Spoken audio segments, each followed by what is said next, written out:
Olá, alunos Ateneu, me chamo Mariana, nós vamos dar continuidade mais uma aula vídeo para vocês. Vou abrir aqui para vocês. Nós hoje vamos estudar as unidades de conservação, né? Manejo das unidades de conservação. Nós temos estamos na plataforma, né?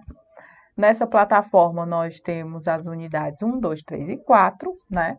Mas vamos enfatizar as unidades 1 e 3, certo?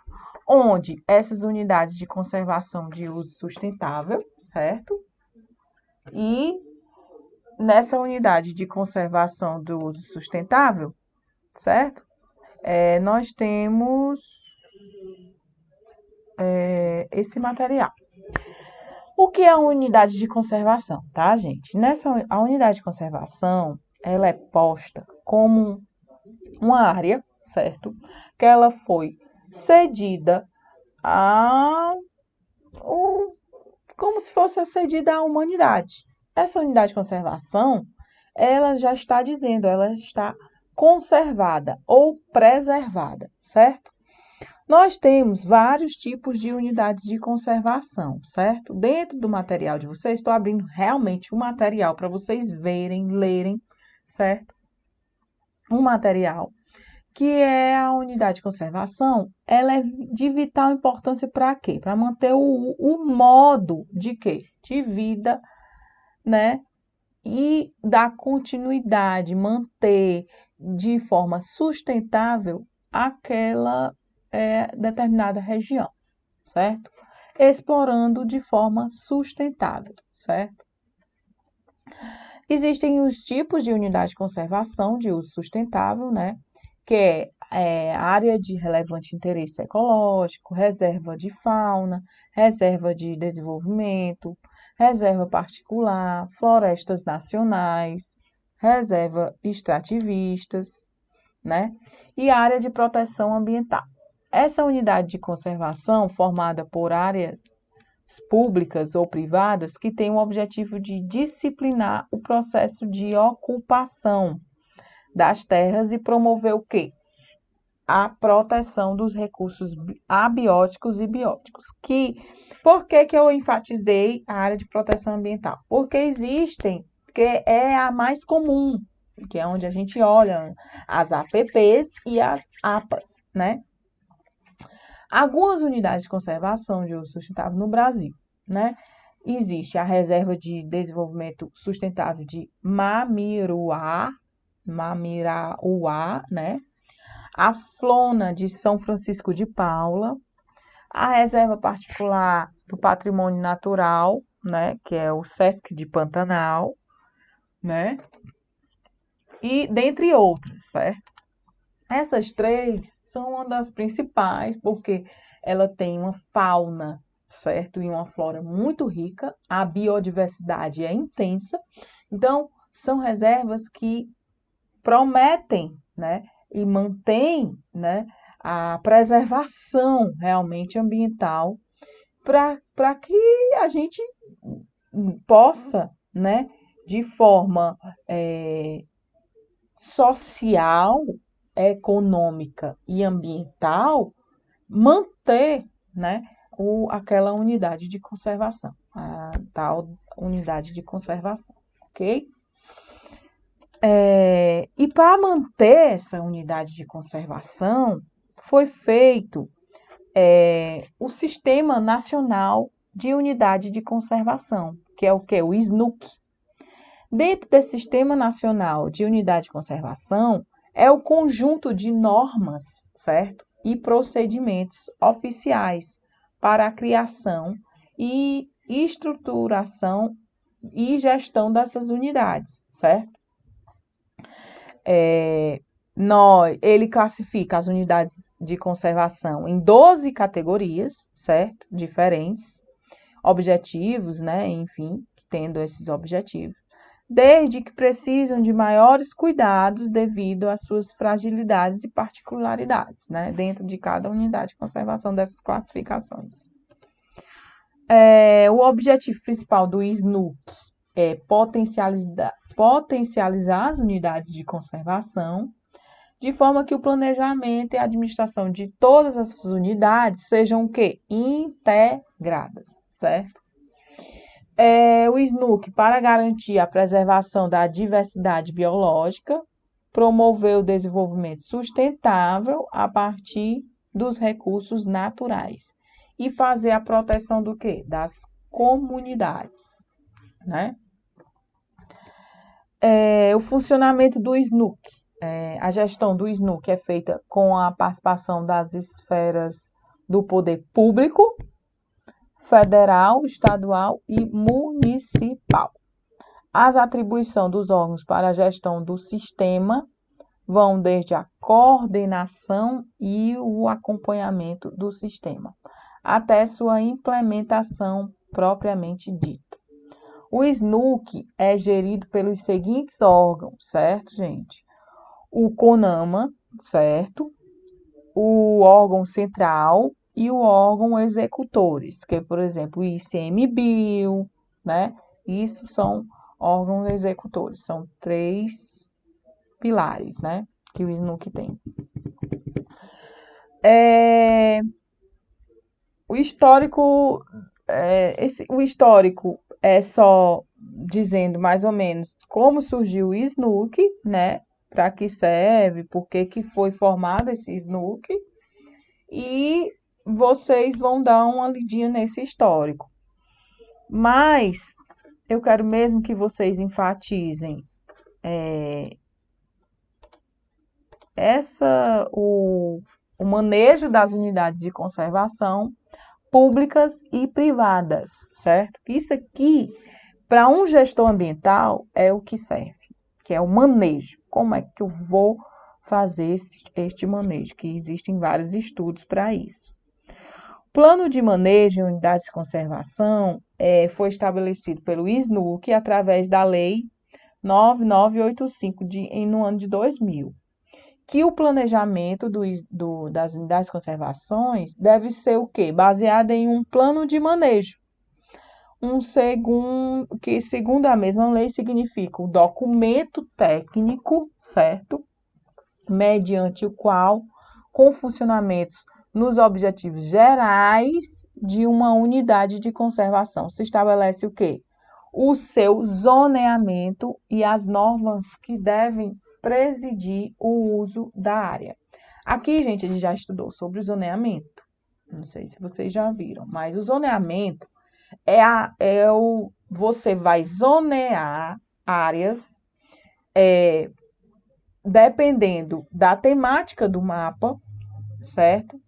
Zonas de amortecimento ou zona mais propícia a uma desertificação, ou então uma zona, o zoneamento da área, que aqui é sedimentar, aqui é cristalino, ou então o zoneamento do relevo, é um relevo ondulado, plano, ou então de uma forma mais técnica. Que tipo de zoneamento é esse? Um zoneamento, ele é geológico, zoneamento geológico, né? Ou zoneamento geomorfológico, dependendo da temática do mapa, né? Do zoneamento, é que nós vamos definir que tipo de zonas nós vamos estabelecer naquela unidade de conservação, ok? Então, em outras palavras, após criação da unidade de conservação, seja ela pública ou privada, é fundamental criar um quê? Um plano de manejo, certo? Mesmo que a legislação ressalte sobre a importância desse plano de manejo em unidades de conservação, muitas delas, tanto públicas como privadas, ainda não possuem o plano de manejo. Olha só, gente.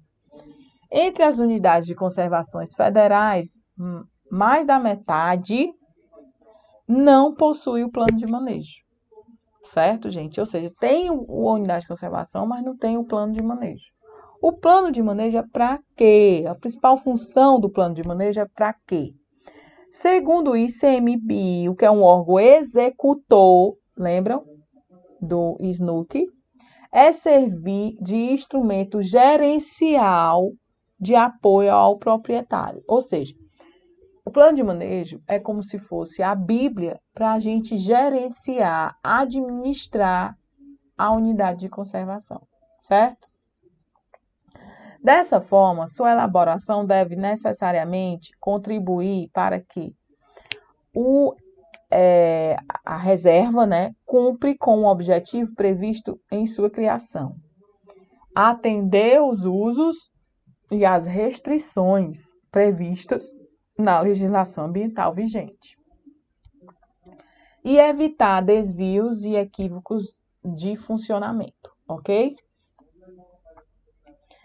Por outro lado, o IBAMA ele define que o plano deve ser necessariamente levar as unidades de conservação, cumprir os objetivos estabelecidos, definir os objetivos específicos de plano, né, de manejo, dotar a unidade de conservação de diretrizes para o seu desenvolvimento, né, definir as ações específicas e promover o manejo da unidade. Estabelecer as diferenciações, né, destacar a representatividade da unidade de conservação, certo? Estabelecer, quando couber, normas e ações específicas visando compatibilizar a presença da população residente, né? Estabelecer normas específicas regulamentando a ocupação e o uso dos recursos na zona de amortecimentos, os corredores ecológicos, né? E assim vai. E promover a integração socioeconômica das comunidades no entorno desta unidade de conservação, né? Isso aqui são vários objetivos segundo o IBAMA, certo? Elaboração e principais itens em plano de manejo. Olha, a fase preparatória consiste do plano de manejo é o quê? Levantamento e análise das informações disponíveis dentro da unidade de conservação. A organização do planejamento, estrutura-se todo o desenvolvimento no planejamento, iniciando com uma reunião de alinhamento entre diferentes entidades, né? Aspectos ambientais, requisitos legais e objetivos e metas, ok? Isso tudo está dentro da elaboração de um plano de manejo. A coleta de campo consiste o quê? Na realização dos estudos das áreas, né? A gente vai lá na área, coleta todas as informações, vê o que é que tem, faz levantamentos de fauna, flora, bióticos, abióticos, elementos, enfim. Faz uma visita realmente técnica no campo. Nessa etapa, ocorrerá a coleta e análise das informações, do meio físico, biológico, meio socioeconômico, quem mora perto das unidades ou quem mora dentro das unidades, enfim. A oficina de pesquisadores poderá ocorrer nos casos em que foram realizados levantamentos de campo, ou ainda quando for identificados um grande número de pesquisas já realizadas anteriormente na unidade de conservação. Consolidação refere-se à construção do documento técnico realmente do plano de manejo. E a aprovação consiste na emissão desse parecer, né, no Diário Oficial. A importância do zoneamento aplicado à unidade de conservação. Olha só, gente, o tanto de zonas que a gente pode estabelecer. Zonas de preservação, zonas primitivas, zona de manejo florestal, zona de manejo florestal sustentável, zona de uso público, zona de uso especial. Isso é o tipo de zonas que eu posso estabelecer dentro da unidade de conservação, ok? Zona de recuperação e zona de populacional. Zona populacional é a urbanização, né? Então, esses aqui é a importância de definir os tipos de zonas dentro de uma unidade de conservação. Então, aqui, gente, eu já estou sabendo onde definir essas zonas dentro da unidade de conservação, ok? Aí, por último assunto, na unidade 3, certo? Nós temos a análise crítica de estudos ambientais, porque com você, como gestor ambiental, você vai pegar um plano de manejo desse e você vai olhar de uma forma crítica os estudos, os EIA, RIMA, PBAs, os planos, né? Os planos de monitoramento, os planos básicos para recuperação de alguma área, enfim. Então, esse estudo ambiental, às vezes, são falhos, né, nas unidades de conservação. Então, o diagnóstico ambiental deve ser realizado por uma equipe multidisciplinar. Biólogos, geólogos, engenheiros, historiadores, psicólogos, entre outros. Esse diagnóstico, ele vai fazer o quê? Ele caracteriza a qualidade ambiental, né, da área impactada e o do seu entorno, de modo a fornecer conhecimento suficiente para embasar a identificação e a avaliação dos impactos nos meios físicos, biológico e socioeconômico, entendeu? Ele visa o quê? O correto planejamento de ações a fim de evitar o quê? Ao máximo impactos ambientais ou então realizar a correta recuperação de áreas, certo? Além das observações e dos levantamentos de campo, fazem parte do diagnóstico ambiental, segundo Stein, os seguintes itens: identificação e avaliação dos impactos ambientais, a análise da fauna e da flora, caracterização física, química e biológica, certo? Isso tudo vai ser levantado, certo? Beleza, isso aí a gente já aprendeu. Já foi dito, professora. Só que entre as principais problemáticas enfrentadas pelos estudos ambientais, podemos citar problemas relacionados com a estratégia de amostragem, que é o quê? Os dados foram poucos coletados, então aí vai e conclui aquele dado que é pouco coletado, né? Que foi pouco coletado. Só fiz de entrevista só levantei 2 casos, onde a gente tem 10 casos, né? Ao entorno da unidade de conservação, tá entendendo? Então, isso é também uma das críticas dos estudos ambientais, né? Os profissionais que fazem uma avaliação sem levar em conta o que pode ocorrer durante o ano, né? Os profissionais que acabam se adequando às necessidades do proprietário da unidade de conservação, entendeu? Existe muito isso, gente. O uso de equipamentos e metodologias inapropriadas, né? Que não estão calibrados. Por exemplo, se eu for medir a inclinação daquele terreno, eu uso o quê? Um equipamento que vá, no mínimo, uma topografia, né? Então, eu faço a topografia e às vezes não é feita a topografia, né? A falta de mão de obra e a inexperiência de profissionais, né? Que às vezes eles não existem profissionais e outros profissionais substituem outros profissionais que não estão adequados àquela função. Existe também isso. Então, você, como gestor, vai ver, né, gestor ambiental, ver aquele documento e ver se aquele documento está realmente apto e compatibilizado com aquela unidade de conservação, ok? Isso você saber isso, você vai ser um gestor ambiental perfeito. A análise crítica e efetiva das unidades de conservação, né? A deficiência nos planejamentos e nos critérios para a implantação de unidades é um dos maiores problemas atrelados, né, às unidades de conservação. Além disso, há necessidade de manejo adequado. Não basta só ter o plano de manejo, tem que ter o manejo adequado. A presença de espécies exóticas, invasoras, a extração da madeira, a caça, a influências externas, né, entre as atividades mais críticas que ameaçam a unidade de conservação, né.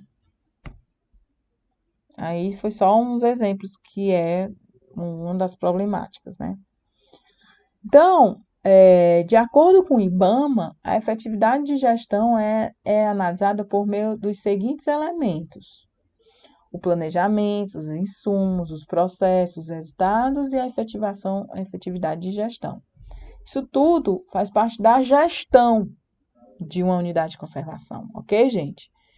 Isso são elementos que fazem com que a unidade de conservação seja organizada, certo? E aí, nós temos aqui a importância, né, da análise crítica e afetividade, e onde, entre esses problemas, a gente vê as expectativas não são às vezes atendidas, o lucro e a produção são às vezes cessantes, ou seja, finalizadas, acabam, a desabilitação de culturas, né, que outras culturas invadem, né, a unidade de conservação, e o déficit tributário.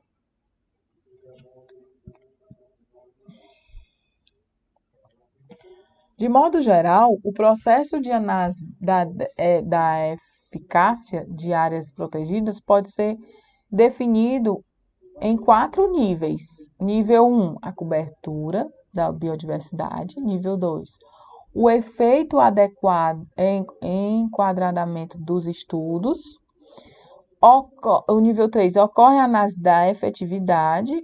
E o nível 4 engloba valores específicos, certo? E assim, gente, por fim, importante ressaltar que a efetividade da gestão da unidade de conservação não está relacionada apenas com a preservação da biodiversidade. Também é importante para analisar a importância socioeconômica na unidade de conservação, como fonte de emprego para a comunidade, o grau de dependência de recursos naturais, né? A oportunidade de desenvolvimento da comunidade. Isso tudo a unidade de conservação traz para um local. Por quê? Porque aquela unidade de conservação, gente, ela vai ser visitada e vai ser cobrada. Então, ela traz emprego, traz desenvolvimento para um local, né? Por exemplo, a unidade de conservação da Ibiapaba, ali da Ubajara. Tem um bondinho, você paga para entrar e assim vai. Queria aqui destacar que nós estamos terminando essa disciplina e leiam o material. É importante vocês lerem, para vocês aprenderem, até como gestores ambientais, para vocês se empoderar de o que é ser um gestor ambiental, certo? Façam as tarefas, as atividades, certo? Façam as provas e qualquer coisa vocês podem chamar os tutores, que nós estamos à disposição de vocês, ok? Tudo de bom. Tchau, tchau. Até a próxima.